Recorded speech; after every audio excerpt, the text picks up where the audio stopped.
Thanks very much, Holly. Thanks, Holly. Go ahead, Julie. Yeah, so I'll just give you a quick introduction as to who we are and then go into our materials. So my name is Julie Jones. I'm a former police detective with the West Yorkshire Police in the UK.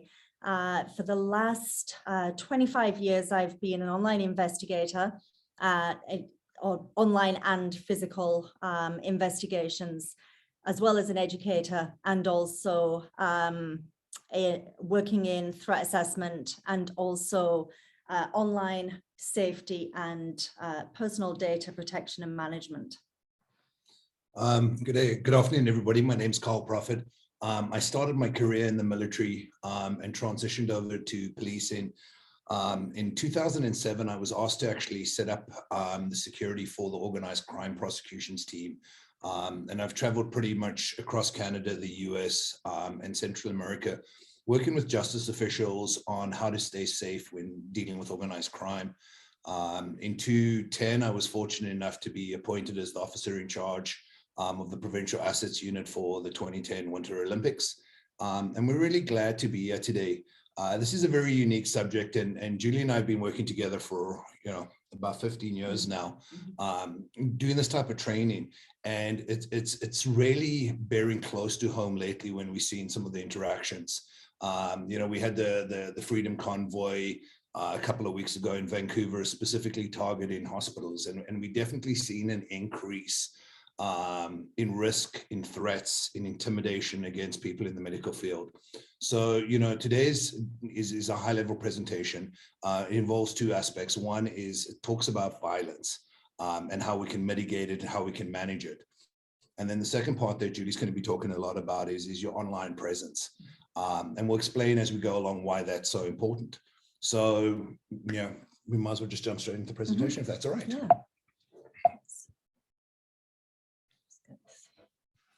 So, as everybody's aware, we've seen a dramatic increase in threats against the medical profession.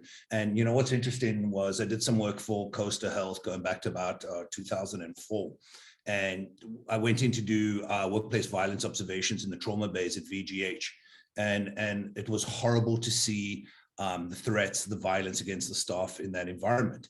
What has dramatically shifted over the past 2 years is we've now seen the healthcare profession specifically being targeted because of COVID.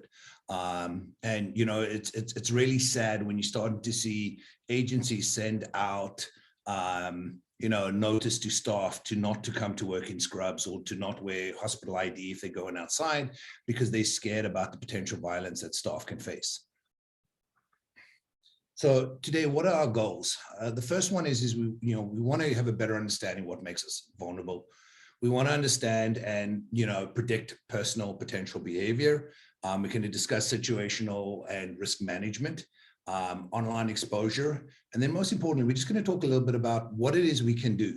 The reality is Julie and I have spent the past 15 years working on responding to threats against individuals. And a lot of times when we get brought in, it's too late.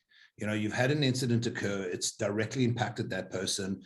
Police are involved, the security involved, the family's lifestyle has been impacted. So the goal today is really for us to come up with some strategies on how we can identify potential risks, and then more importantly, how do we mitigate them? And how do we protect ourselves in today's day and age where a lot of targeting has shifted from in-person to online? And Julie can talk a little bit about it when she gets to it. The biggest challenge we have is managing online threatening behavior.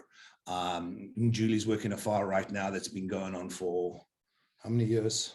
20 plus years. So 20 plus years where we've got an individual who's been arrested numerous times, and the online targeting is still occurring. So it's just coming up with some strategies on how to reduce those risks. So what is risk management?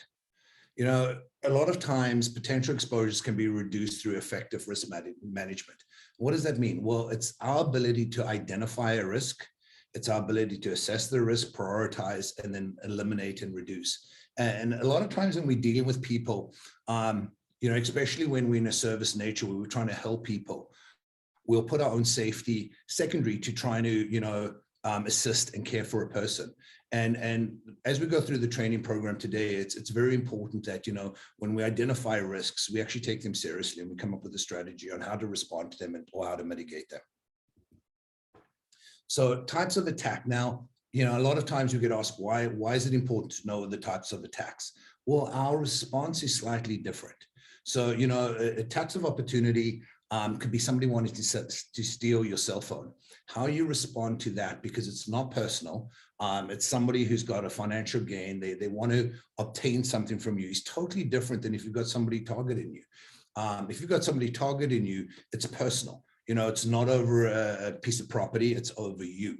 And so our response is different. So the way it's important for us to be able to identify what type of potential attacks we're dealing with. So attacks of opportunity, these are usually financially motivated. Violence is usually not a priority for the person. Most times it's property crimes. And a lot of times I always say to people, when you're in this type of situation, if you're out at night and somebody wants your wallet, something, you've got to weigh the consequences. And in most times, it's just easier to give the person what they want. Impulsive attacks are different. So impulsive attacks are reactive in nature. This is when we're dealing with somebody and they've either got a grudge against our organization, or they've got a grudge against us, or it's a mental health where they just acting out towards society in a whole. The response is immediate, it's spontaneous. The grievance process happens in a matter of seconds. So somebody goes from hearing some information or disagreeing with a person, where they go from the grievance to the actual attack within seconds. And it's a very fluid process. Targeted attacks are slightly different. So targeted attacks are when somebody's got a specific motivation. And a lot of times this is where we see online stalking, online harassment. So somebody's been involved in an incident where they're unhappy with the service they've received, or they feel like they've been discriminated against. And they actually come up with a process to target either that agency or that individual. What's important to note about targeted attacks, it's not always about violence. People always go back to the fact that an attack is violent. And a lot of times, and what we're seeing more and more of now, it's not. So it could be social engineering, trying to get your credit information to ruin your credit history. It could be cyber attacks, which Julie deals with a lot, where individuals or agencies are held hostage by an outside organization. It could be stalking, and stalking can be either in person or it could be online. We have our standard, which is violence. And then one of the ones we see a lot of is damage to reputation. We will see individuals have their reputation torn apart online in chat forums with people who just disagree with the service they've received or unhappy with the service they've received. So pathway to violence. So what are some of the telltale signs we look for when we're dealing with people? If you're dealing with somebody and they're agitated or they're angry, you've got to look at, what potentially could cause them to go down the route of either impulsive violence or targeted violence. It always starts with a sense of injustice, sense of mission, sense of loss is a big one. A lot of times when somebody gets bad news, or there's some bad news about their family, or they're not happy about how a family member's being treated, it results in that a sense of destiny. And that's an interesting one. That is one we're seeing more and more of with a lot of these convoys we're seeing right now. A lot of times healthcare workers are being identified as the primary group behind some of the COVID restrictions, and they've been targeted purely based on the agency they work for. It's got nothing to do with the person. It's got to do with the fact that they're either a nurse or a doctor or a healthcare worker, and they've been targeted specifically for that. And you have people targeting them based on the fact that they believe it's their destiny to stand up and make sure their freedoms and their rights are protected. And I find that one always interesting, especially with what we see nowadays, because we talk about people's freedoms, and everybody's got the freedom to protest. But people also should and have the freedom to perform their profession without fear or consequences based on what profession they do. The desire for revenge, and we see that a lot in the healthcare environment, and then the desire for recognition or fame, and that's more along the lines of some of our serial offenders, people who actually want to leave or create a legacy, and they create it through either through online targeting or in-person targeting. So, when we talk about pathway to violence, telltale signs of ideation is when we start seeing people talking about, talking to others about it. They identify with other assassins. Violence is an alternative, fascination with weapons, and fixations. And why this is so all important for us is a lot of times when we work a file, when we come in after the fact, there will be some of these telltale signs. So we will see online chat forums where people are talking about either a health authority, a specific doctor. A good example, Julie and I worked on a file for doctors obesity up in the northern region. And, the chat forums, you could actually see people talking about the response to the incident.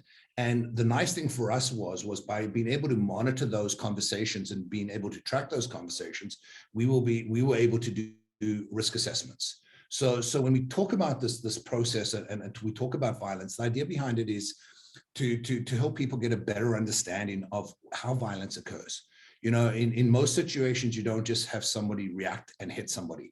There's usually a trigger, there's a buildup, there's a mental health concern. There's usually some prior indications. And our goal as we go through this stuff is to help identify some of the things we want you to pay attention to, which might help alleviate some of these challenges and concerns as we move forward. So what are some of the telltale signs if somebody is angry at you and there's a potential risk to you? Well, one of the big ones is stalking, targeted research, suspicious inquiry, and information gathering. And we see this a lot. We've seen a couple of cases where, a doctor's office is contacted and a person is claiming to be a patient and they're asking for certain information about the doctor. They're asking, where the doctor's working, which hospitals, what are the hours. And anytime you're dealing with anybody who's, come through your practice and is trying to gather this information, this is a serious concern. Usually during the research and planning stage is when you can actually react to and stop potential violence. You can stop online stalking, but you've got to be aware of what's going on. And it's really interesting for us because, we've done quite a bit of research into this. And when you go online, it's, a lot of people say, well, you've got to develop a thick skin because a lot of the doctor reviews are negative because people aren't happy with the fact that they're not getting the medication they want or for whatever reasons. But it's always good to try get an understanding of what the person's grievance is. So, if somebody's come in and they've said you've got a bad bedside manner, the reality is that's just how they feel and that's not a concern. But if you have somebody who's posting in a chat forum that you were, racist and you discriminated against them, and based on that, a partner, suffered or died, totally different conversation. And those are the things we look for, and those are the things we monitor. So we do a lot of monitoring on how people are reacting to an incident that have occurred. So what are the attacks, the components for a target attack? So for any type of attack to occur, we need three things. And if we can remove one of these things, an attack can't occur. So the first one is motive. Like I said, unless you're dealing with somebody who's got a severe head injury or mental health concern or narcotics, usually there's a motive. And usually it's based on a grievance. So somebody's come in for treatment, somebody's come in with a family member, and they now have created a grievance that they feel like something was done or they were done wrong by. They need means and capacity. We've worked a couple of files where, you have an individual who's threatened to target somebody, but let's say they are in, forensics, or they are back east and they don't have the ability to travel. So the person needs means and capacity. A lot of times when we're dealing with individuals, especially with mental health concerns, you'll see a dramatic increase in the online targeting, but the reality is they don't have the means or the capacity to take it out. And then the big one's opportunity. And what we can be talking about today is how do we reduce the opportunity? How do we make it a lot harder for people to gather our personal information? How do we make it a lot harder for people to potentially put us or our family members at risk? So we're going to talk now a little bit about personal life transparency. And, what's really interesting for me about this section, and Julie's going to take it over, in 2011 or 12, I was involved in the season of the Hells Angels clubhouses. And I don't have a social media platform. I'm not on social media. And that's a personal choice. So, like I said, I've worked a lot in organized crime, so I've made a choice not to be publicly out there.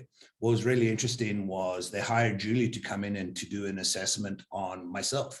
And when she came in, I wasn't concerned. I was like, I'm not on social media. She's going to try find all these vulnerabilities and she won't find anything. The interesting thing, and something that I didn't realize, it wasn't what my online presence put me at risk, because I didn't have one. It was my family's. So I had at the time 2 teenager boys who were very, very active on social media.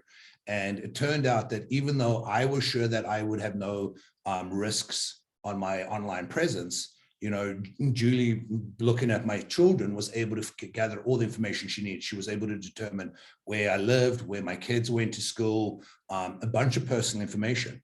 And like I said, what was interesting about that, I had specifically chosen not to have an online presence. So I actually just kind of blew the whole assessment process off. I was like, she won't find something. So as she goes through this, I mean, one of the things to keep in the back of your mind is a lot of times it's not what we posting on the web that could potentially put us at risk. It's also what other people are posting on the web. And, I want to be clear about it.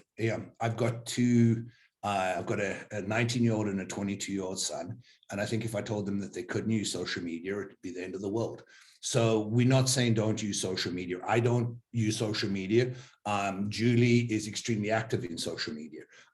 So it's a personal preference on what you decide to do. The reality, though, is it's how you do it.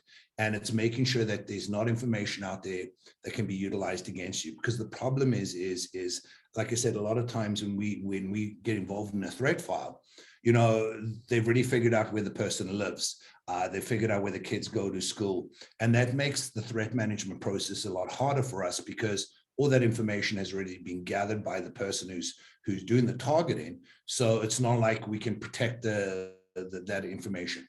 So I'm going to turn it over to Julie for a little bit and let her talk a little bit about social media management. Thank you.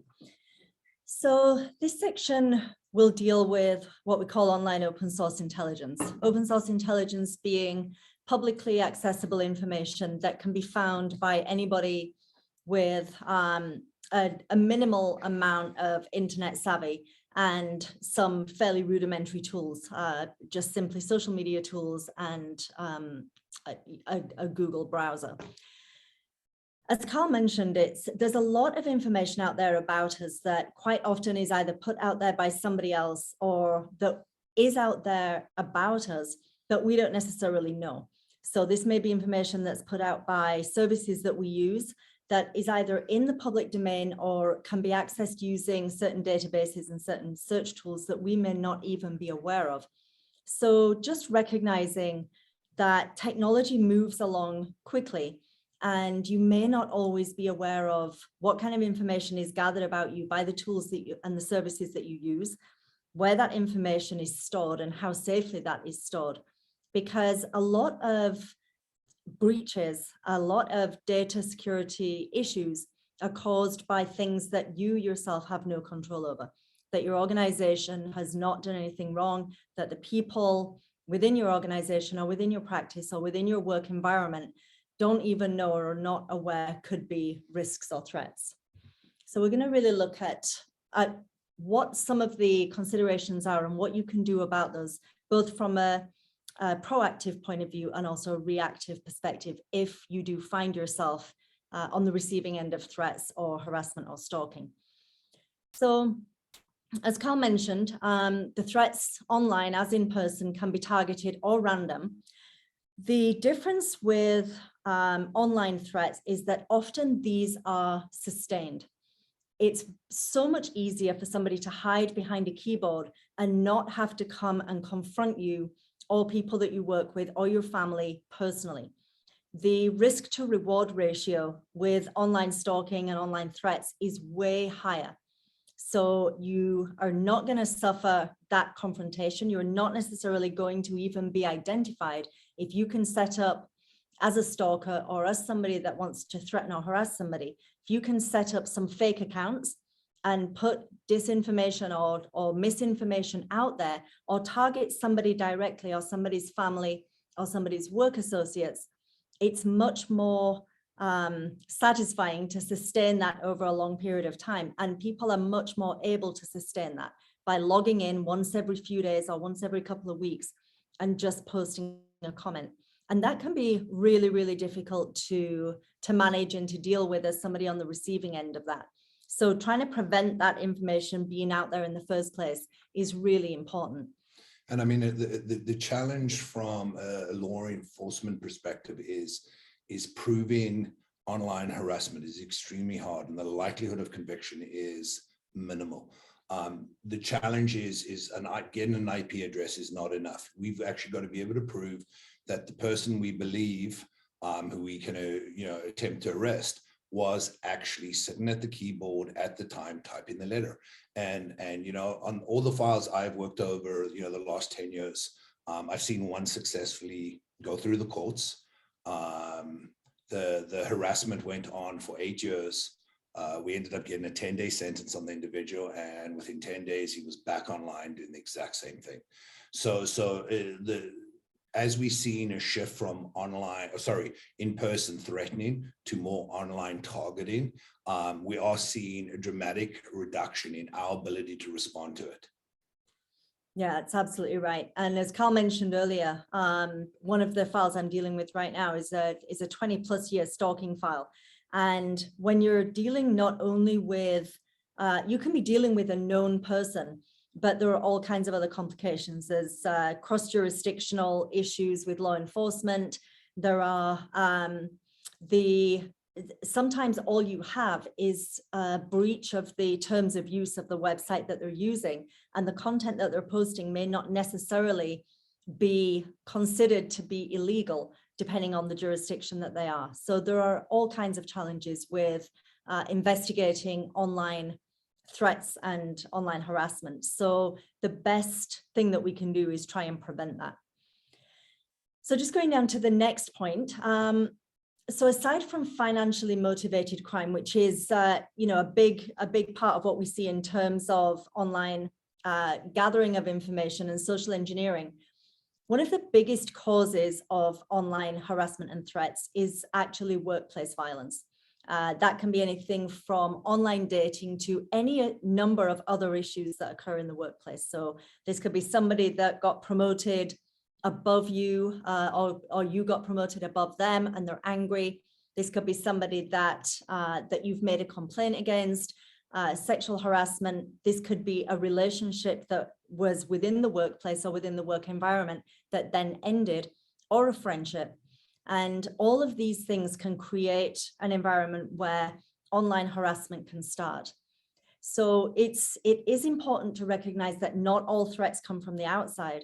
And in many cases, certainly that I've dealt with, I would say in the majority of cases where I've dealt with online threats and I've been hired by an employer, it has been because the threats or the harassment come from within the workplace. So just to keep that in mind as well, when you're dealing with personal relationships within the workplace, also still remember to be cautious about the kind of data that you're sending to somebody, even if they're a trusted person in that moment. Thinking also about what's possible and what type of data is out there, a lot of people have not heard of geofencing tools and geolocation tools that can be used to reverse engineer your location. So if you or somebody within your household or somebody within your workplace has location services switched on their device, any mobile device, whether that's an iPad, a laptop, or a phone, there are many, many tools out there that would allow somebody to find your location in one of two ways.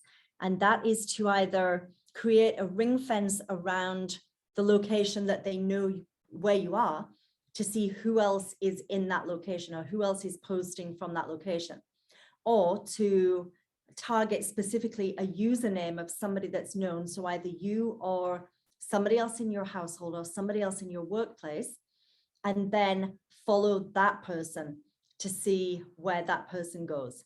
So location can be used in a number of ways. You can also target somebody based on Wi-Fi networks, based on cell towers. So being aware that your location can give you away, but also using location services on your devices when you're in the workplace or even when you're at home can really cause a big vulnerability. So this is a conversation not just for your workplace, but also for your family, to make sure that location services are entirely protected and really locked down until you just need to use them. And then, as I mentioned, using a username, not only can you find location information, but you can also determine pattern of life, associates, events, and all kinds of other personal information. So adding on to that, when we look at what kind of data can be found, it is important to understand your own vulnerability. And this is not meant to scare anybody or to make you afraid of using the internet. Of course, I'm a big advocate of online, any kind of use, but I am an advocate of that being done safely and you always being aware of what information is out there about you or anything that could create any kind of vulnerability. So common friends and associates. In many social media platforms now, it's possible to look at one individual and then look at another individual and create a fairly simple search thread using search engines that will tie two people together and give you all of the common people that they know. So if I want to see how I'm associated to another person, I can put my social media information, say my Facebook account, and their Facebook account, and it will give me all of the common associates and friends that we might have. So if I'm seeking to conduct some social engineering on somebody, and I want to go through somebody that is already in, commonly in our network, to go through that person, then there are ways that you can do that. Locating events, past and future. Carl mentioned earlier anniversaries. And this is any kind of anniversary. So if it's an event that you typically speak at, or some kind of work anniversary, or some kind of charity event that you typically go to, something that somebody would be able to predict your location or what's important to you at a certain time. Again, that's the kind of information that can be found if that information is publicized. It's very, very simple to find somebody's date of birth by just going through their Facebook and seeing when somebody's wished them happy birthday.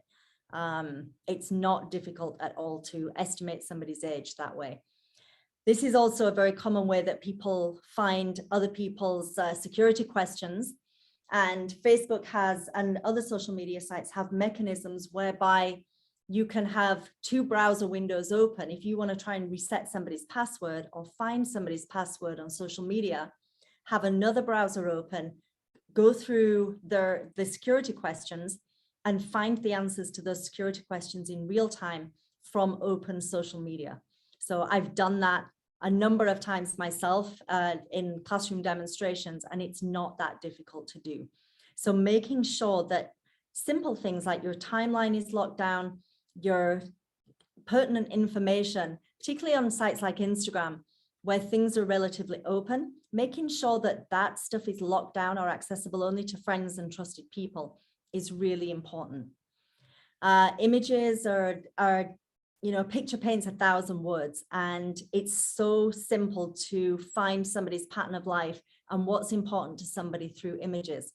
Quite often, these are images that we don't post ourselves, that are posted by somebody else, and we may or may not be tagged in that image, but it may put us in a certain location at a certain time or reveal information about something that may or may not be important to us by appearing in somebody else's images. So again, making sure that you know what images are out there, whether or not you've posted them. Comments on posts. This includes comments on newspaper articles, social media, even in private groups. So you may be in certain private groups in Facebook, but if you don't have control of that group, you don't know where your comments may end up in the future. It may well be at some point in the future that group becomes public, or somebody duplicates your comments or makes that comment somewhere else. So again, I would always say, don't say anything online that you wouldn't be prepared to have posted publicly somewhere. Dating sites, this has become an issue lately. Quite often when I'm doing social media searches for somebody, or I'm doing deep web searches, there's a number of tools that I use that are not really accessible to the public, but they are subscription-based services. So these are not necessarily what you would consider open source, but that being said, the information is still accessible to anybody that wants to pay a small fee. for this kind of information. And dating services are one of those tools. And these have only appeared recently in these deep web sites. So again, it's really important to not just consider what the privacy settings of something is right now, but what that might be in the future. There was a situation that arose recently, and it wasn't in this country, it was in another country, but a number of dating sites had been hacked and all of the data had been sold onto the dark web. And a private investigator had bought all of that data, downloaded it and bought it, and then was selling all of that information back to other private investigators to allow them to have that information and make those associations during investigations that they were doing. Now, that is not only unethical, it's also illegal to purchase stolen information and use it that way. But this was being done in a jurisdiction where those rules don't necessarily apply. So again, when we're talking about jurisdictional issues, just because you're based in Canada and the laws here around privacy are fairly strict, that doesn't mean that your data is going to end up in a place where those jurisdictional rules and those privacy rules apply. So again, be very careful about the kind of data that you post online, and don't post anything that you can't keep control over or that you can't ensure is deleted if that goes out there. That being said, you know, there's in personal terms, there is nothing wrong with being on dating sites. Just be sure that the information that you put out there is not something that you would want out in the public domain, or that could compromise you or give somebody else the kind of data they may use to blackmail you or make life difficult for you in your workplace. And of course, phone numbers, email addresses, and passwords. These are things that commonly appear in data breaches. And we'll talk a little bit more about data breaches in a few minutes. So some other considerations when it comes to third-party platforms and apps. So again, this is information that you may not necessarily put out there or may not necessarily be agreeable to if you knew that that was what you were signing up for in some of these tools. So Facebook may be able to read text messages and emails. An issue arose a few years ago whereby it was revealed that in a latest update that Facebook pushed out to all of its users on mobile apps only, that when you clicked or when you did that automatic update of Facebook on your mobile phone, you were inadvertently agreeing to Facebook being able to read your text messages and emails. Now, this was quickly picked up by the media, and there was a public outcry, and Facebook came and said, okay, we'll remove that. Even though you are agreeing to it, we will remove that capability. What that indicates, though, is that Facebook has that ability. So technically it is possible. And while you have to opt in now for Facebook to be able to read your text messages and your emails on your mobile devices, again, it is technically possible. Now, the reason they were doing that was for advertising purposes only.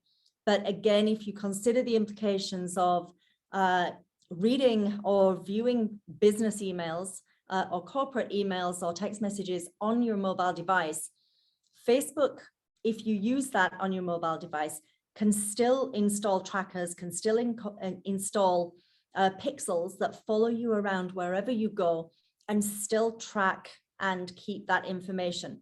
Now, depending on how your Facebook settings are set up, you can opt in or out of all kinds of advertising things on Facebook. But again, you need to go into those settings and make sure that they're set up in a way that you're comfortable with to make sure that you haven't inadvertently opted in to something like that in a way that could breach your privacy and security either now or in the future. Same with FaceTime. I think it was 2 years ago that FaceTime revealed, or again, it was revealed by somebody, that FaceTime was able to surreptitiously record audio and video when you were not using FaceTime at the time.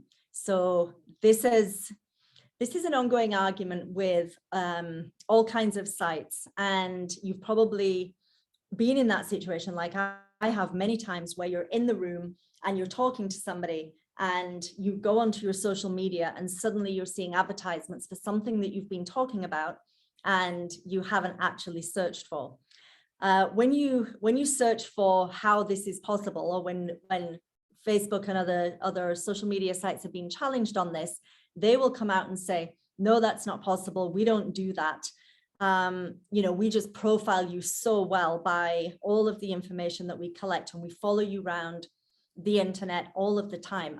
And so we're able to anticipate what you're likely to search for in the future and push that advertising to you before you even know that you're going to search for it. I have my own position on what I believe in that respect, and I'm not sure I believe in those coincidences. But that being said, these third-party apps and platforms are not necessarily very well vetted all of the time. So you have to be very careful what kind of apps you're using on your devices and what kind of things you're loading onto any system that you have access to. We've already mentioned geolocation and how that can reveal not only where you work, but your pattern of life and usernames and other personal information. Same as LinkedIn, there are some very simple browser-based tools that anybody can install that reveal the personal information that you put into LinkedIn when you sign up for an account, but isn't visible in the app itself or in the website itself. That information can easily be pulled out. So you have to be really careful when you're putting things like phone numbers and email addresses into any social media app or website, because that information can help to associate you with all kinds of other data without you really realizing that that's being made publicly available. And then knowing who has access to your data and where that data is going. So again, not knowing what's going to happen in the future. WhatsApp, Instagram, and Messenger have just merged to take over the entire mobile communications space. And in that, they have now merged all of those chat apps together. So WhatsApp and Messenger, of course, being end-to-end encrypted. Instagram wasn't, and now is, because it's under that platform. But WhatsApp also has certain vulnerabilities when it comes to location services. So understanding that you may feel like you're completely secure on, say, Facebook Messenger, but those messages may now be accessible and are accessible to other apps as well. There was a situation a few years ago where everybody's messages on Facebook Messenger suddenly appeared on their wall. Everything that had been spoken about in private messages suddenly became publicly available. And it caused so many problems for people because, of course, on these sites where we think we're completely private and communicating with just one other person, we tend to say things and be a little less cautious about what we say. But again, being careful to only say things online that you would be happy being put in the public domain, because as soon as you put information online, you lose control of it. And it's important to be aware of that. So how do you protect your accounts, and how do you make sure that you're doing everything from your side to make sure that your information is not accessible? You should always enable two-factor authentication, as well as automatic notification of any attempted logins from any unauthorized devices. So two-factor authentication, I always recommend, is done through a throwaway web email address rather than a phone number, because you don't want to have that phone number linked to your personal accounts. Even though when you create those accounts, it says the phone number won't be revealed publicly, there are certain password reset mechanisms that reveal partial phone numbers. Those phone numbers can then be used in other technological attacks that can disable all of your social media, as well as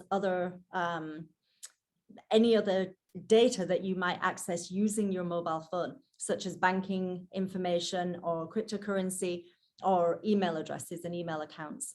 So I would always recommend, if you have any phone numbers linked to any social media accounts for two-factor authentication, that you replace that either with an email address or with the Authenticator app, which is free to download and provides a unique key every time you log in. It's really, really simple and definitely a more secure way.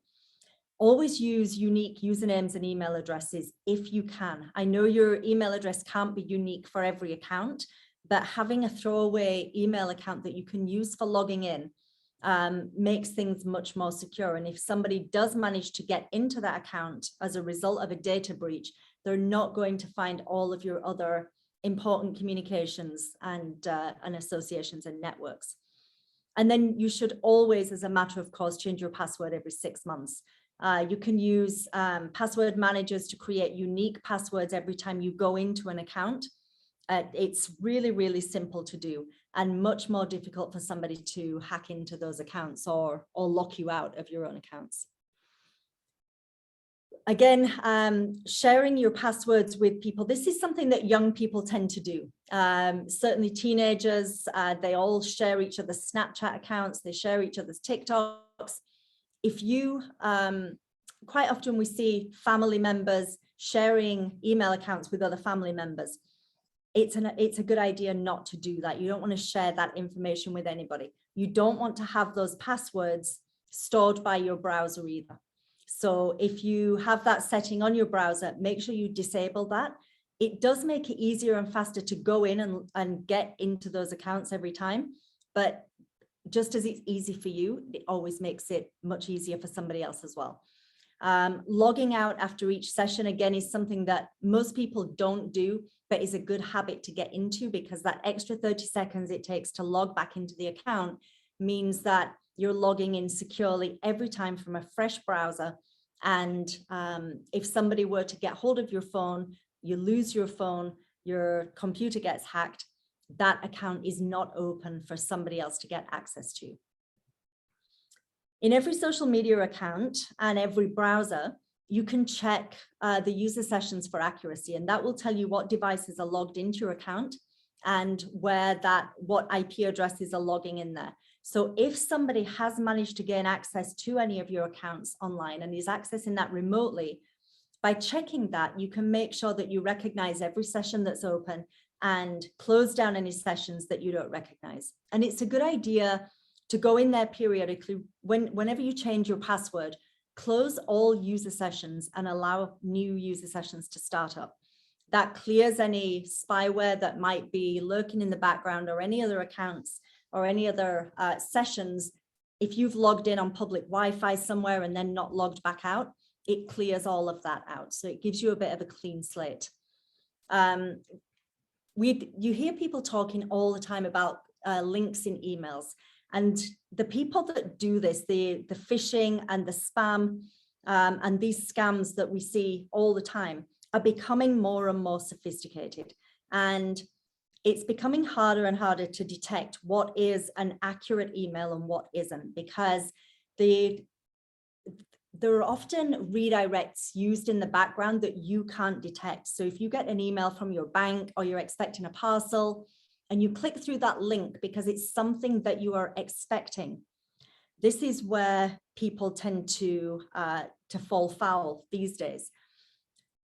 In the recent past, it was easy to see if something was a phishing email, but now it's with the spoofing of emails and the redirects in the background, it's actually much harder to detect. So if in doubt at all, phone the organization that you think has sent you the email or is purporting to have sent you that email, and they will confirm whether or not that email that you've received is real or not.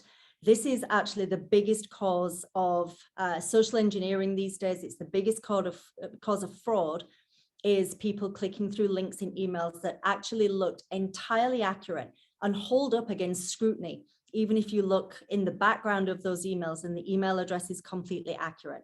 So it is inconvenient, but don't trust most of what you see through email unless you can actually verify that that email is not only expected, but completely accurate. Same with storing information, and that's difficult on sites like Amazon, where you want something just to be quick and easy. You want to be able to leave your credit card in there. I know most people do. Just be cautious doing that. It isn't a great idea, but at the same time, I know that most people are going to do that. But just make sure, if anywhere that you're storing financial information, you absolutely have the most secure password that you can. and that you're changing that password very regularly. And then, of course, automatically installing updates to make sure that your devices are completely up to date all the time. So that's account protection. We'll talk for a minute about data protection, which is quite different because you can have control over your data once your accounts are completely controlled. There is always going to be some data that you don't have control over. And this is data that you give to other organizations that they then are trusted to secure for you. And there's not an awful lot you can do about that apart from making sure that you understand where that data is being stored. So make sure with any information that you put out there that you restrict content that is in the public domain to friends or connections only on social media sites, and that you hide those lists of friends and that you hide photographs from the public domain.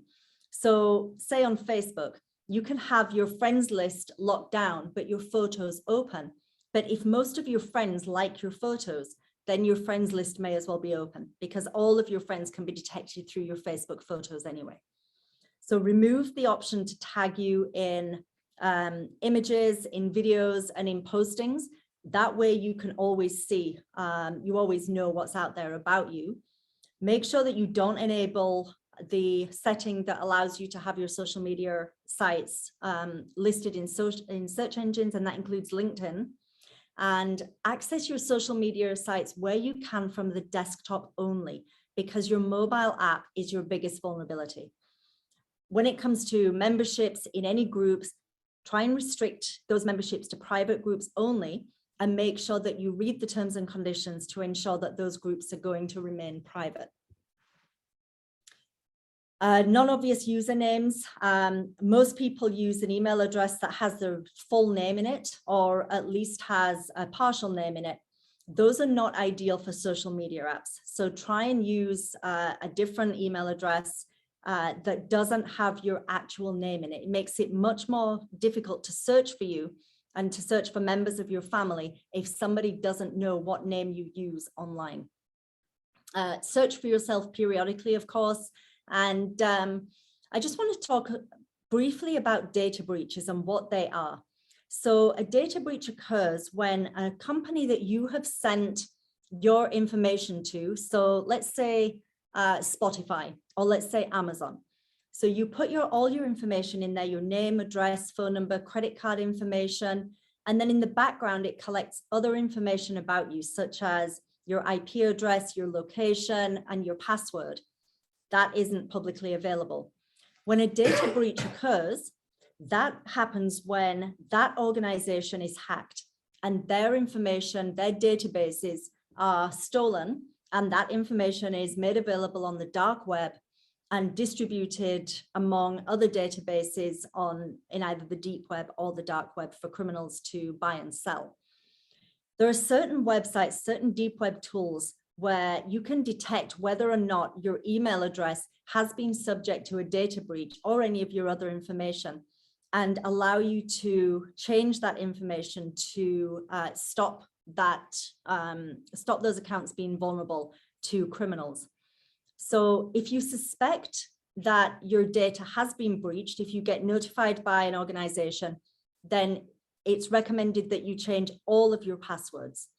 But if you want to check whether or not your data has been breached, at the end of this presentation, I'll put a website in the chat that you can access to do a quick check of your email addresses to see whether or not any of your data has been involved in a data breach, and you then know to change those passwords. And then don't provide access to third-party apps to allow you to log into other websites. So quite often you'll see a site coming up and it'll say, log in with your Facebook or log in through Google. It's not a good idea to do that. Again, you're allowing one data repository to provide your information to another data repository, and that just makes all of your data more vulnerable. So we've mentioned information that's private now that can become public in the future.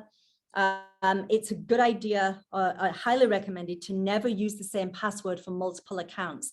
The reason for that is the same data breach databases that I've just mentioned, where you can search to see whether or not your email address has been compromised. You can also search for passwords in those databases.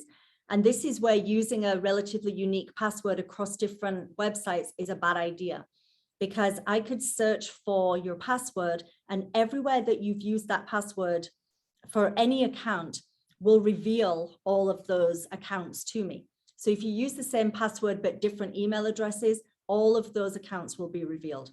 So if you have a hacker or somebody that has managed to find you in a data breach and then manages to get hold of your password in that data breach, does a reverse password search for that, it will reveal all of your other accounts, and they then have your account name and your password to get into those accounts. So unique passwords are really important, and password protection is the best thing you can do to keep your data safe. Again, we've mentioned variations of names. So using unique usernames or anonymous usernames is highly recommended. And consider what the future of technology may be. It is difficult to determine that, but we know that facial recognition is happening. We know that reverse image search is possible. And geolocation tools are becoming more and more mainstream. And I would say always, as a rule, just maintain your online integrity, whether that's personal, corporate, in your personal life, in your friendships, across the board. Just make sure that you conduct yourself with integrity online, with the consideration that anything you do online may become public at some point in the future. Thanks, Julie. So, it's really interesting when Julie talks about that. And the idea behind this is not to scare people. But the reality for us is as investigators, I've seen the shift. In the old days, we would run surveillance on people when we wanted to get information. Nowadays, we can find a lot of it online. And the idea behind this is just to make that process a lot harder, because as society changes, every time you load a new app to your phone, I'm always interested to see the permissions it asks. I put a new mileage recording app on my phone, and it wanted access to my photos, my mic, my camera, and there's no requirement for that. The idea behind the thing is that it uses my location, tracks as I go from point A to point B. So why it wants permissions for my photographs or my mic or my camera is there's no justification. But a lot of these apps ask. So as we go through this, like I said, this is not about scaring people. It's just one of the challenges we deal with. So a lot of times, like I said, we'll come in on a file and that information is now public and it's being utilized against certain people, and trying to pull it back is a lot harder. So now I want to talk a little bit more about interaction with people. So when we're actually dealing with people one-on-one. So there was a large amount of research done down in the US against a thing called hunters versus howlers. And what we found was really interesting. Most people who are very verbal actually don't commit a targeted attack. So when they did the research, they actually discovered that people who are verbal, post things online, come out and threaten, usually aren't the people we overly concerned about. It's usually the people who actually don't directly communicate. There is leakage. So we'll see leakage through social media, where they're looking for weapons, or they're trying to find information out, or they're showing up at a certain location. But a lot of times for us, we focus more on the individuals who are quieter, who are doing online stalking, who are doing in-person stalking, and not actually verbally coming out and saying things. As hard as it is to deal with somebody who's potentially targeting you online, and this could be through a doctor's review or posting, the nice thing for us and what we like about it is one, it's an avenue for a person to vent. Two, more importantly, it gives us information as what they are doing and planning.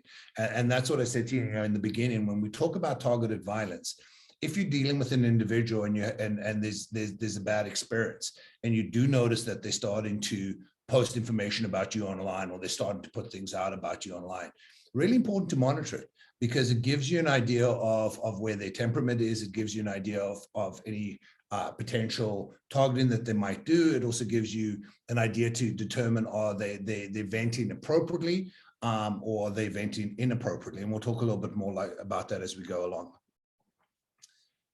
So what are some of the stuff we can do? The most important thing we have is perception is key to prevention. And when we talk about this, it's a lot of times we miss a lot of the telltale signs. So, the first one, be aware, what makes you vulnerable.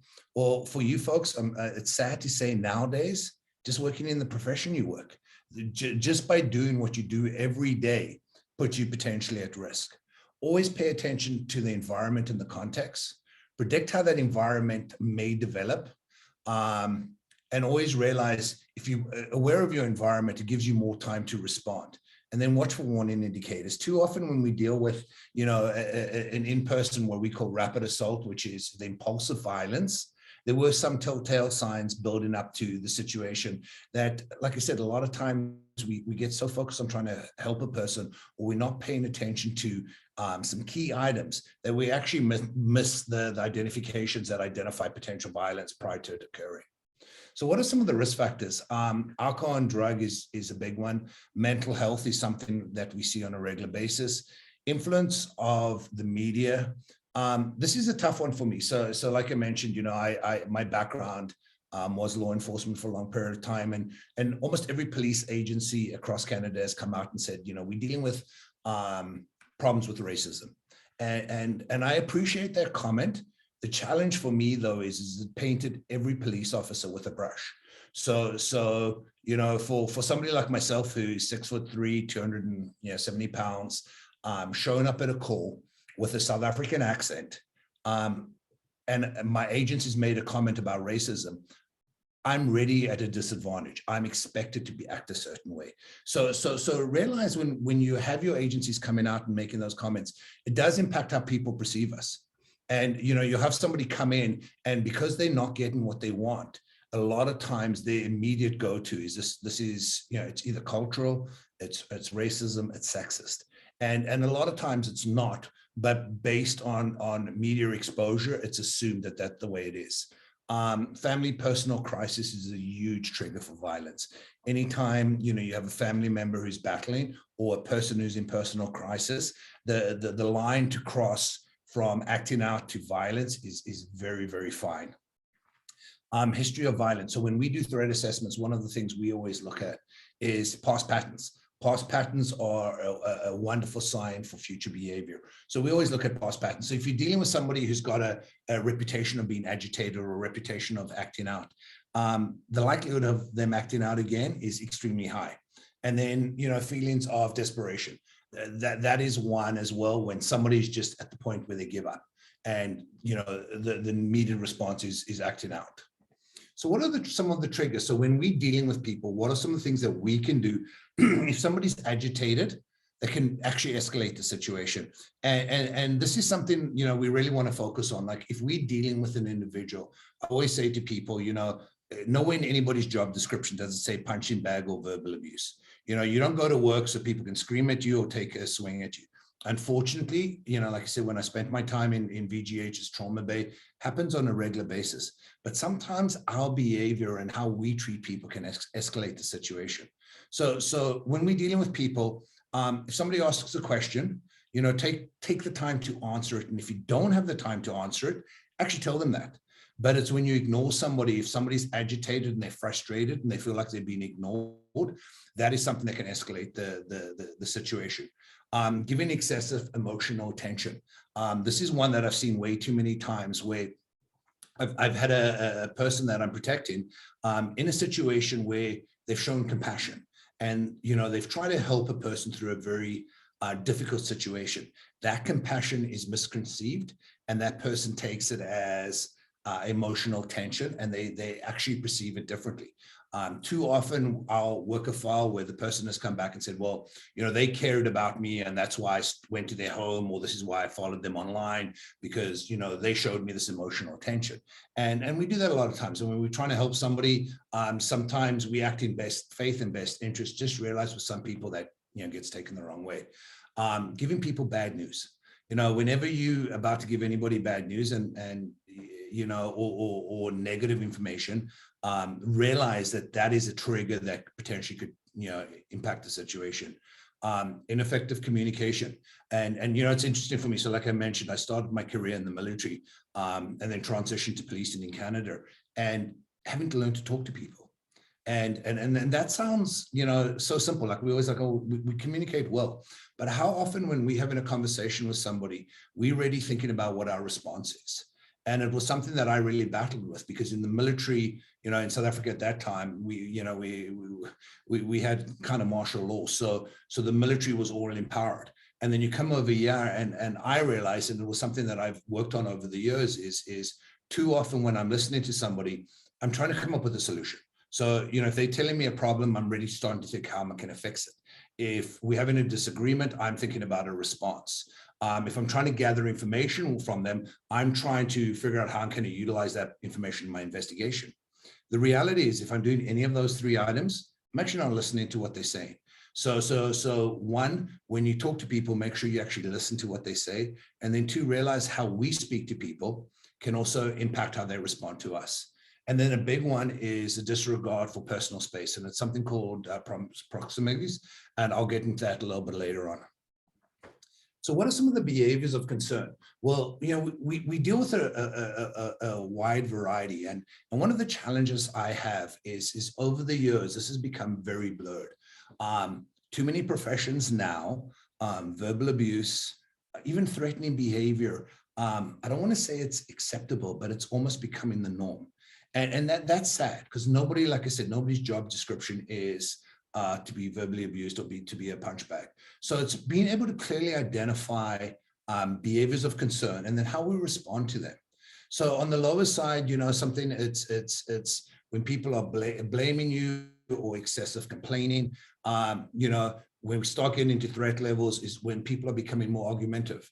So if you're dealing with somebody and, you know, they're going, hey, you know, this is bullshit, you're treating me badly, you know, that's putting the blame back onto you.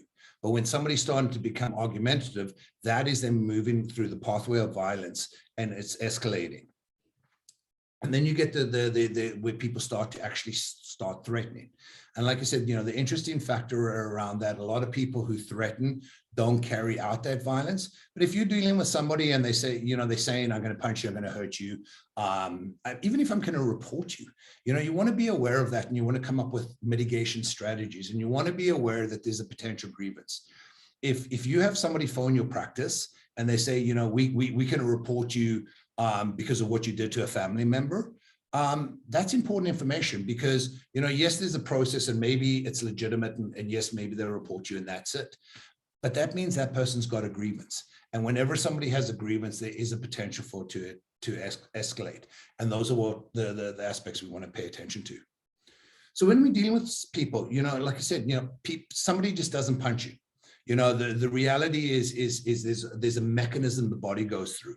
And this is something that I've done a lot of research in. I've spent a lot of time learning about use of force and teaching use of force. And the reality is you can tell when somebody's going to act out.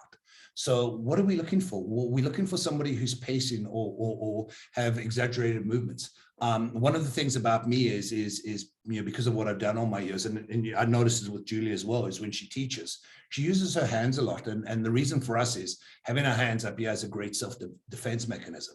But if you're talking to somebody and they start to use their hands, or they start getting agitated, if they start pacing, if they're either staring through you or just staring at you, clenched fist, shoulder movements, raised voice. One of the most interesting things for me that out of all the research I've done is you'll find people's speech break down. So prior to violence occurring, people will try dehumanize you. And that's where the assaultive, abusive language comes in, because they're trying to actually dehumanize you, makes the assault easier. Also, as their verbal skills break down, that's adrenaline being dumped into their body because they're about to go assaultive. So those are important things to watch.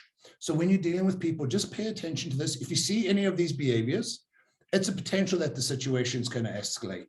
And that's where you need to have a plan, or you need to have a process to remove yourself safely out of the situation. Sadly enough, a lot of times these things are missed. We'll go in and do an interview on somebody who's been assaulted, and they'd be like, oh, I should have seen this coming. Yeah, he was rubbing his hands, and then he clenched his fist, and then he hit me. Well, the telltale signs were there. Unfortunately, the person wasn't paying attention to them. So when we talk about, prompts, we talk about, for me, this is distance and how we deal with people.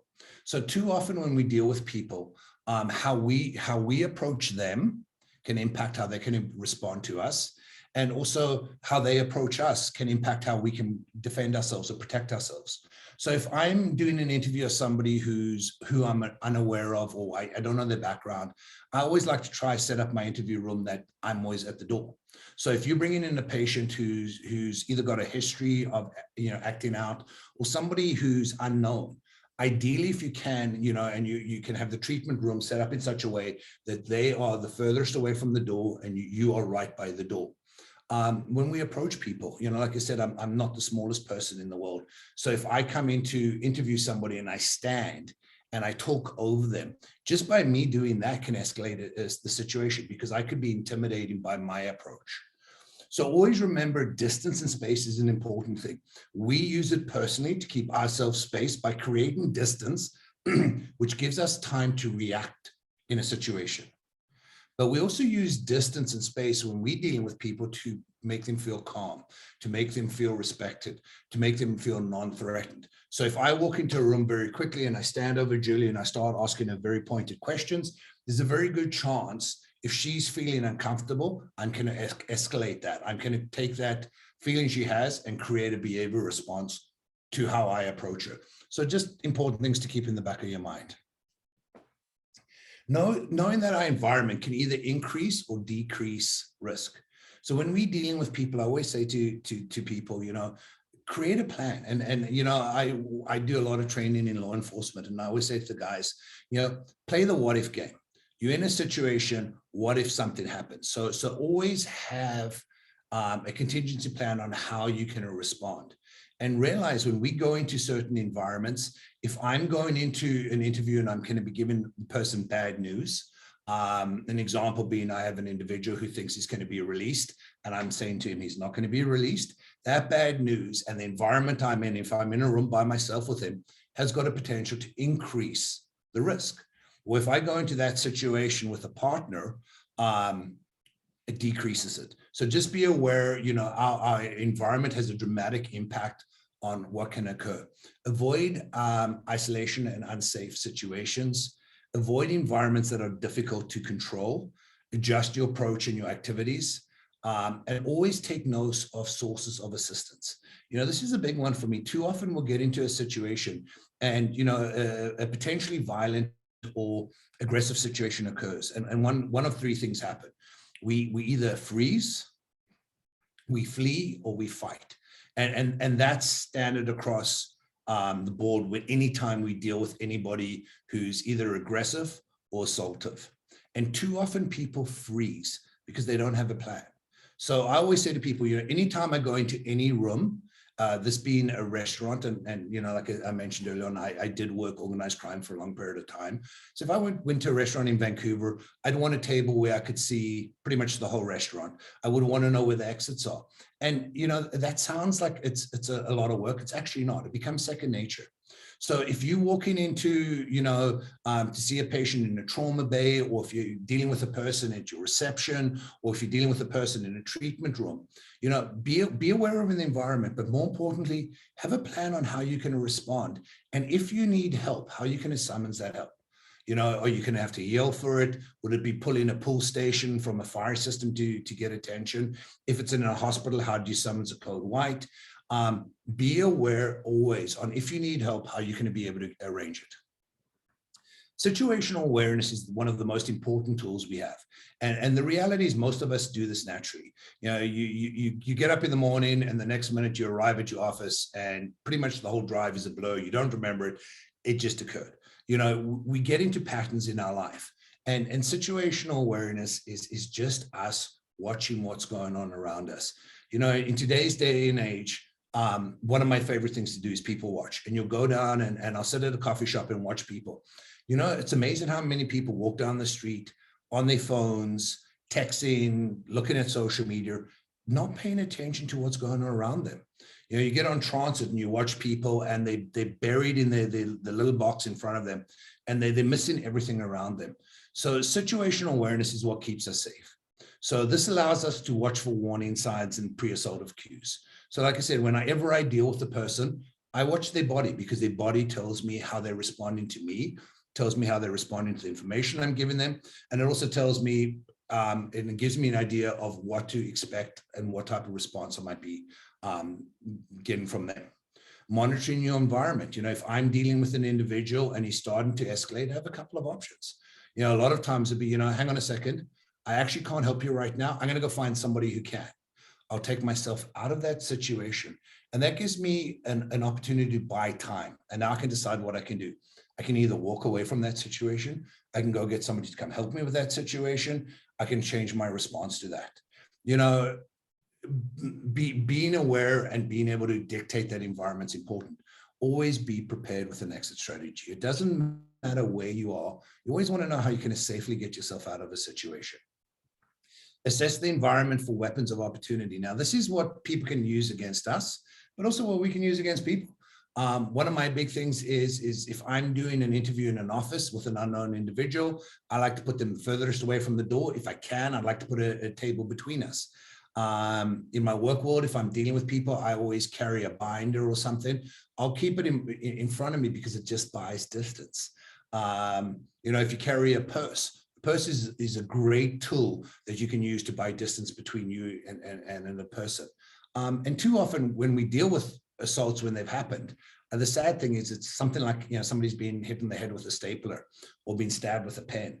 The reality is there's so many weapons of opportunity, and it's not the guns and knives I tell people to worry about, it's everything else. So just be aware when you're dealing with somebody, if they've got a history of violence, what could they potentially use against you?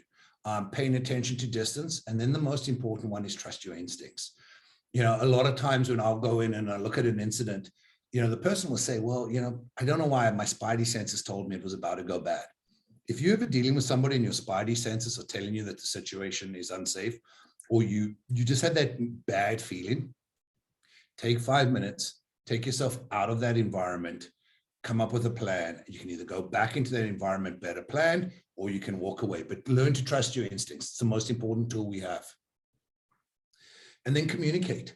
If you work for anybody who works in the health authority, so if you're working in Coastal Health, Vancouver Island, and Interior Health, you have amazing internal security teams.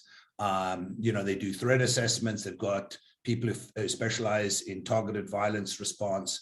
So if you're in a health authority environment, and you do have a concern, or you do have a potential threat, make sure you engage in your security team. If you're working in private practice and you have a patient who's acting out, make sure your reception staff are aware.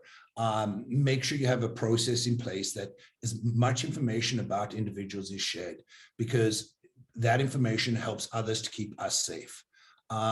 Big one is report concerns, threats, and incidences, and seek advice. So one of the things that we look at is a lot of times, and like I said, we were involved in a file out of the northern region, is having somebody come in who specializes at looking at security and risk assessment, and letting them look at it and come back with a determination. A lot of times we will have somebody who's made a minor threat online that we will deem extremely high risk, and will involve the police to manage it. Or you can have somebody who's made a pretty high risk threat online, but from the risk assessment, you can make a determination that they're low risk. So very important to utilize the resources that are available when it comes to these situations. Too often we find that, especially threats go unreported, and one, if they're not reported, we don't have them in statistics, which means they're not identified by agencies as a concern. But two, more importantly, is if you don't report it, nobody can give you a third-party opinion, and nobody can help you or give you advice throughout the process. And that's it for us. So now what we will do is go to questions. Before we go to questions, can ask Julie, just to quickly walk everybody through, have you been pawned? We will use me as an example. And the reason I like showing this is because data breaches happen so easily. And like Julie said, it's not something you've done, but it's something you want to be aware of if your private information is all of a sudden all over the the web. And this happened to me, and it was kind of interesting. My email account got compromised a couple of times. One of my passwords ended up on the web, and the only way I found out about it was, before Julie looked into it, was my Netflix account got compromised. I went to log into my Netflix account one day, and I couldn't get in, so I found Netflix, and they're like, "Oh, you changed your password," and I'm like, "No, I didn't." And what had happened was my email and my password got posted on the dark web, and people then targeted all my accounts to figure out which accounts I'd used that email and that password for, to gain access to things. And what was interesting was when the breach occurred, I changed everything. I forgot about Netflix, and that was the one that was used. So do you want to quickly walk us through the Have You Been Pawned website, and then we'll go to questions? For sure. Just give me a moment while I open up my browser.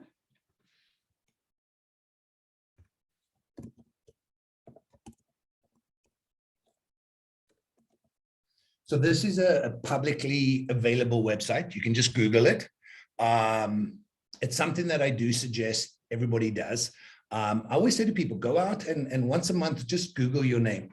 Go see what's being said about you on the web. And you know what was interesting for me when I started doing this is we do a lot of presentations, and a lot of the work we do is in law enforcement.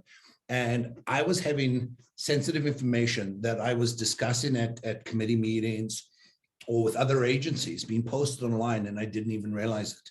So really important that the two tools that I always suggest people is go out and dig into yourself, go Google yourself and see what people are saying, see what's readily available. And then also use this tool just to find out if your email has at any point been compromised.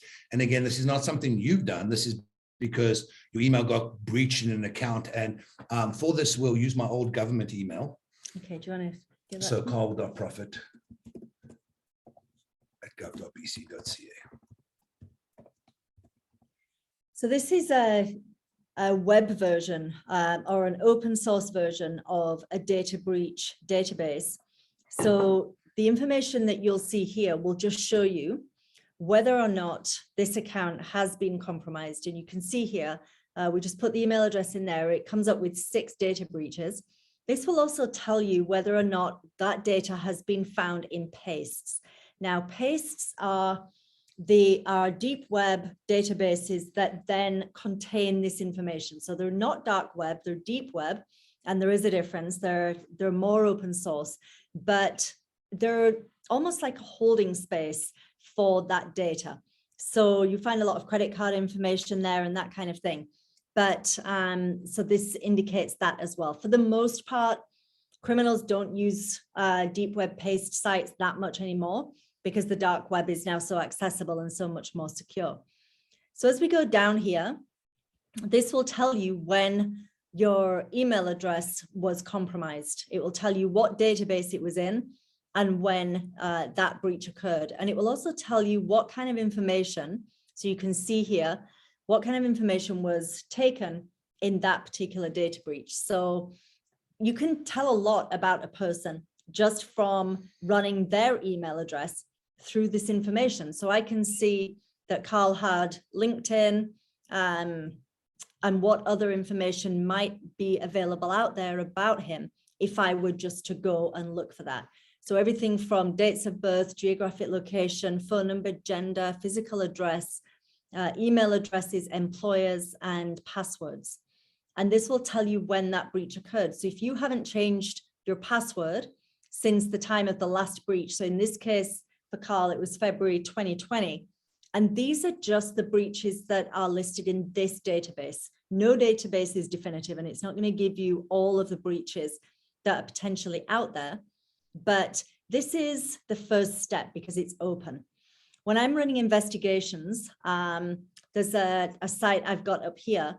So I use this for digging much deeper, and that's a subscription-based service, but it gives me all of this information that you see underneath here. So dates of birth, email addresses, employers, etc.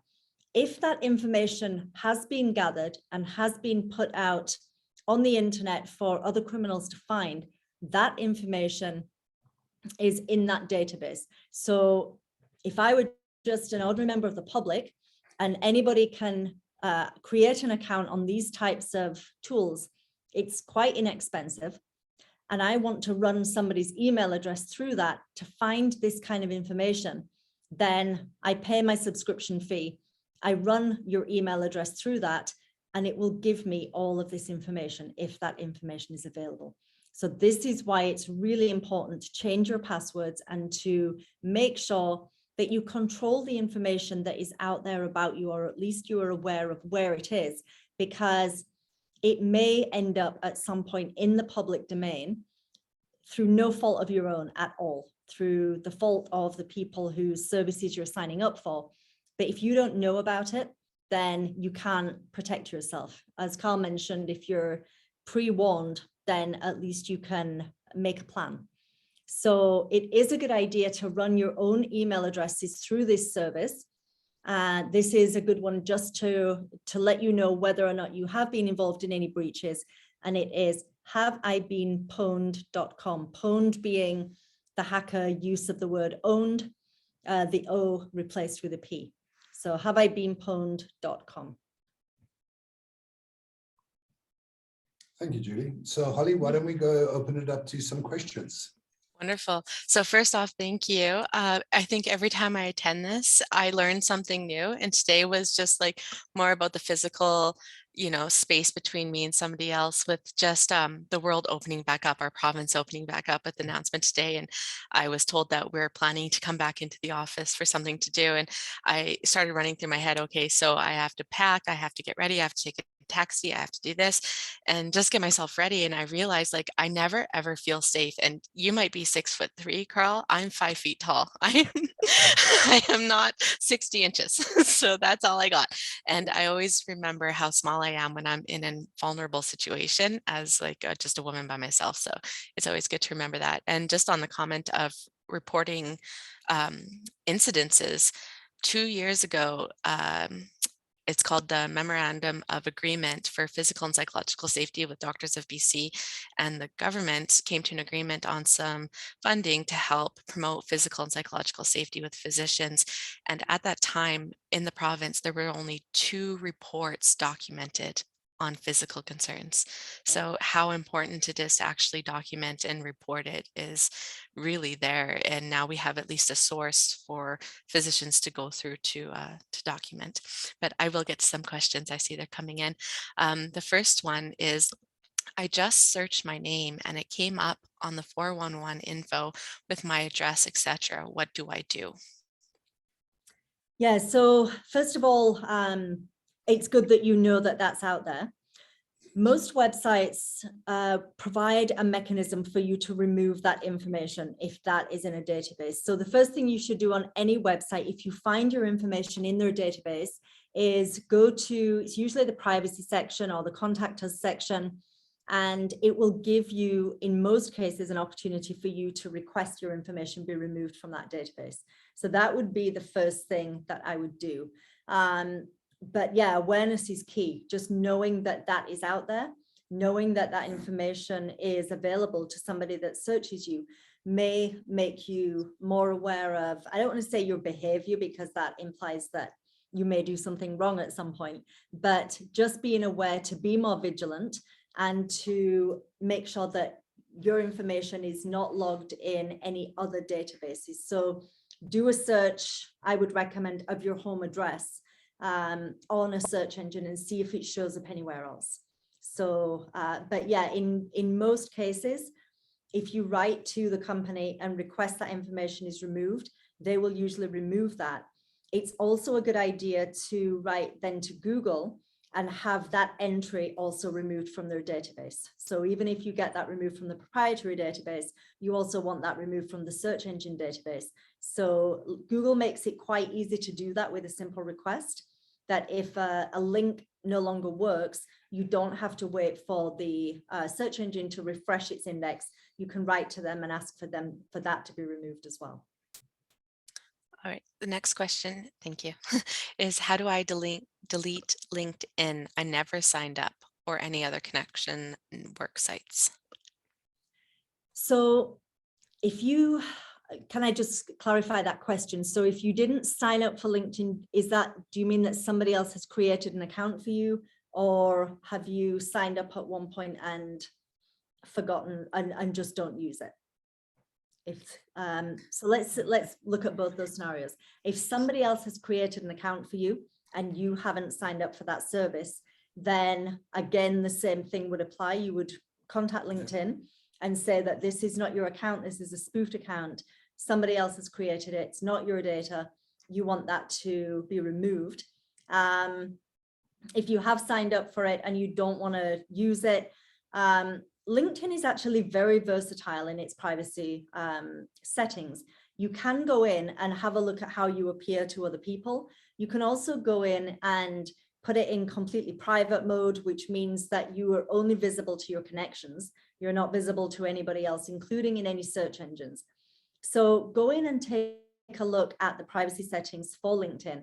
You can decide whether you want to remove yourself altogether or whether you just want to dial back your security settings. If you've forgotten your password to that, then you can reset your password and then go in and delete your account. If all else fails and you've completely forgotten your password, but you want that taken down, maybe check a data breach database site and your password might be there. Okay, and okay, connection.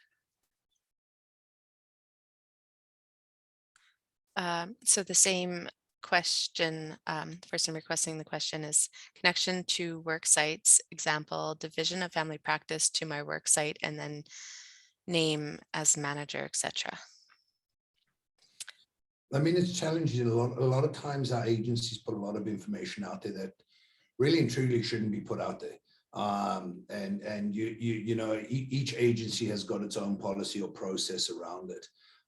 Like Julie said, I mean, the best approach on stuff like this is to apply to the platform that it's on. A lot of times for us, we will be dealing with city halls because, you know, you might have an individual who's been in a dispute with their neighbor and bylaws being involved. Well, now all of a sudden that person's name, their residence, their phone number, the grievance is now posted online. So a lot of times it is applying to a certain platform, identifying the reasons why, and then requesting that information be sanitized. Thank you. So I have two questions around password manager systems. One is how should I store my personal passwords if I'm constantly changing them? Like I can't really remember all of them for everything. And we know that in healthcare, we have lots of different passwords for every different system. And an equivalent question to that on here is, do you have any favorite password managers sites for this?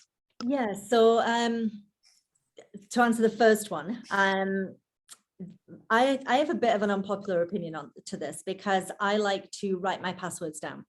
I have a unique password for every single account that I use, and I change them all the time. And I'm kind of famous among my family and friends for having the worst passwords. And by the worst, I mean the best. So they cannot be guessed and they're entirely random, and I change them. So if my daughter, for example, wants to use Netflix on my iTunes account, she has no idea what it is. Neither does Julie. She gets locked out of accounts pretty regularly. That does happen. But it's a case of measuring up where your safest place is. So let's say you want to write them down. Well, you don't want to carry that piece of paper around with you in your wallet or something like that. Because if you lose that wallet, then you're in trouble. But it would be safe or safer potentially to put that piece of paper in a safe or in a bank vault so that in the event that you needed it, you could access it. But that wherever you put that has to be more secure than a web browser would be. So the likelihood of your house being broken into and then a safe in your house being located and broken into and then your passwords being stolen is that's less likely than somebody being able to access or guess an account or have an account being involved in a data breach. So it really does come down to personal preference, but as Carl would be the first person to identify, you also need to keep security convenient, because if you make something so secure that it's too inconvenient for you to use the mechanism that you've created, you're not going to use it. So it has to fit with your lifestyle, and it has to fit with whatever is convenient for you, but also be secure enough that it's going to do the job that you're asking it to do, which is if you've got, like I do, 100 or 200 unique passwords, I can't remember all of those. I do have a system that I use for changing passwords, and that I've learned over the years. But at the same time, I still write down my passwords and I keep my passwords in a safe place so that. What's a good online tool though? Yeah, so to come to the second question, in terms of password managers, there are good and bad ones. I like 1Password and I like LastPass. Now, what you have to be careful of with password managers is when you put your accounts in there, it will ask you to create one passphrase. If you forget that passphrase or something happens to that passphrase that you create, you cannot access any of your accounts. So you have to be very meticulous and careful with that one passphrase. And also to recognize that they are not infallible either. There have been a number of password managers that have been hacked and the information stolen, and they steal the passphrases. So not necessarily the information behind them, and lock people out of their accounts. So there are some really good ones. I'm hesitant to recommend anything beyond what I've already said, because I cannot guarantee that something isn't going to be hacked in the future. But I do have my preferences, and ones that I use are ones that I have my clients use. But just recognize that nothing online is infallible, and no password online is going to be completely safe. So if you choose to use a password manager, make sure that you have access to those accounts somewhere else, or that you keep really good hold of that password that you use to get in there, because if you lose that, then you are locked out of all of your accounts. And just be aware, I mean, I only found this out recently. Your iPhone tracks all that stuff too. So if you go into your iPhone settings, go to passwords, it's got all your usernames and all your passwords, and it gives you recommendations around that. But be aware of that. So if you use like an iPhone, you want to make sure it locks. And you don't want to be leaving it around, because if you do, every app you have will have your username, and it will also store your password, and people can have access to that. So, like Julie said, I mean, it's a personal preference. At the end of the day, you want something that's going to work for you. I've gone with, a combination of writing them down and then having a device where I save stuff, but come up with a mechanism that is convenient, but is also going to protect that information. Thank you. I'm kind of laughing because I have a note section of my iPhone that has all my passwords. Yeah. I'll probably have to change it. Please, Well, please. Yeah. I will, I promise. The next question, at Carl, if I wanted to bring in a self-defense trainer for my medical office assistants, which martial arts should I look into? So first question, where is this clinic based? Dr. Yang? Sorry. Okay, so my suggestion, my email's at the end of this. Send me an email. I'm very cautious of martial arts. So I still actually train use of force down in Central America for law enforcement down there. And the reality about martial arts is people need to be trained 2 to 3 times a week for years. I'm a big fan of self-defense, and there is one style that I fully support, and it's called Krav Maga. And it's not really martial arts. It's just basic techniques on how to use, body mechanisms against itself. But if it's because the clinic's in Surrey, like I said, or if it doesn't matter where it is, just reach out to me and I can give you some ideas and suggestions on who to use.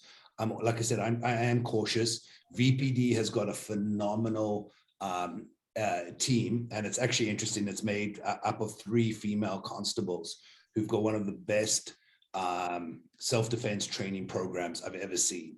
And I believe I might have an online copy of it. So there are a lot of good programs out there. You just want to be cautious. Like I said, you don't want to give people a false sense of confidence. And sometimes, when you do martial arts training, people all of a sudden think that they can take on the world. The reality for me, and like I said, I'm not a small guy. The reality for me, if I can avoid any violent situation, that's the perfect win-win. And you do that by situational awareness, and any training that any clinic gets, that should be a large portion of it. So definitely please reach out to me at the end of the presentation or tomorrow, and we can take that conversation offline, and I can definitely work with your group. Wonderful. I just added your email addresses into the chats. So Lawrence responded with, thanks, Carl, will do. If I want to shop the dark web, how do I do that, Julie? If you want to shop the dark web, be careful what you're buying. Yeah.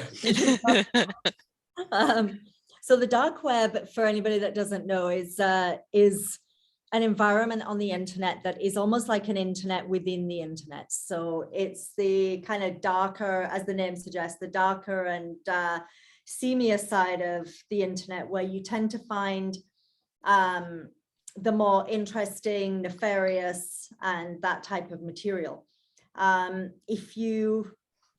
would not recommend that you spend a lot of time in the dark web unless you actually know what you're doing, because the chances are you're either going to encounter material that you don't want to see. That's probably the biggest thing I would caution you against. It is a very murky world, and things don't always appear the way that they look in the dark web. And I would also say the dark web is absolutely awash with criminals and hackers and people trying to steal your information. So you could inadvertently stumble into a trap whereby clicking on a link in the dark web could end up installing a virus on your machine or stripping you of your information. That being said, if you do want to access the dark web and you want to explore that, there are certain places where it's safe.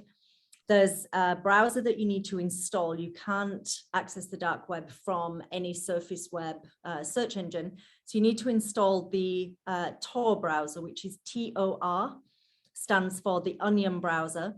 So torproject.org is the website that you would go to download the Tor browser.